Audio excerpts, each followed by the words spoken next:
Selamat petang, salam sejahtera. Isu hangat petang ini, kenyataan media mengenai penutupan penuh sektor sosial dan ekonomi ataupun total lockdown. Berita sepenuhnya, kenyataan media pejabat Perdana Menteri.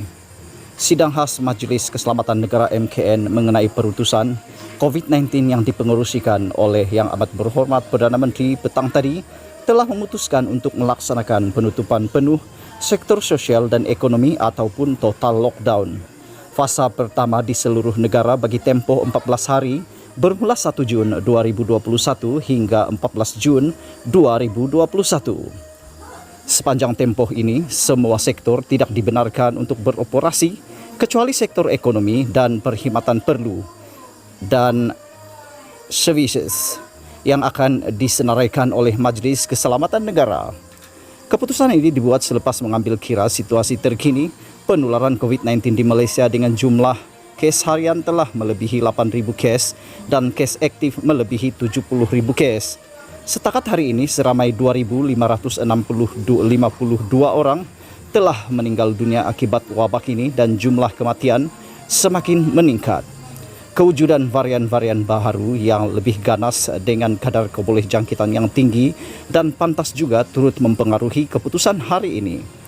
Dengan peningkatan kes-kes harian yang menunjukkan tren kenaikan secara lebih mendadak sejak mutakhir ini, kapasiti hospital di seluruh negara untuk merawat pesakit COVID-19 juga semakin terhad.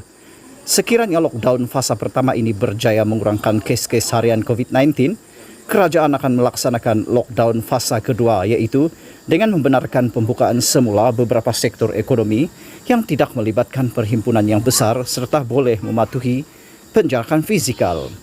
Lockdown fasa kedua ini akan dilaksanakan untuk tempoh 4 minggu selepas fasa pertama berakhir. Setelah berakhirnya lockdown fasa kedua, langkah seterusnya ialah memasuki fasa ketiga, yaitu melaksanakan perintah kawalan pergerakan seperti yang berkuat kuasa pada masa ini dan di mana aktiviti sosial tidak dibenarkan dan hampir semua sektor ekonomi dibenarkan beroperasi tertakluk pada SOP yang ketat serta kehadiran secara fisikal di tempat kerja yang dihadkan. Walau bagaimanapun, keputusan untuk beralih dari satu fasa ke fasa yang berikutnya akan tertakluk kepada penilaian risiko oleh Kementerian Kesihatan Malaysia. Penilaian akan dibuat berdasarkan perkembangan kes-kes harian semasa dan kapasiti hospital di seluruh negara untuk merawat pesakit COVID-19.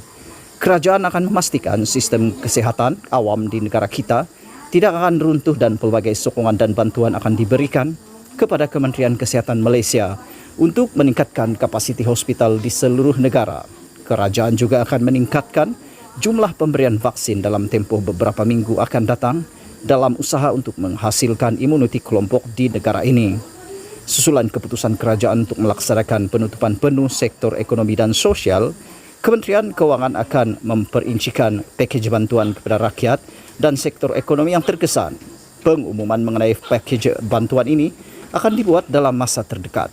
Semua rakyat di Malaysia dinasihatkan untuk terus berdisiplin dan sentiasa mematuhi SOP yang ditetapkan bagi memutuskan rantaian jangkitan COVID-19.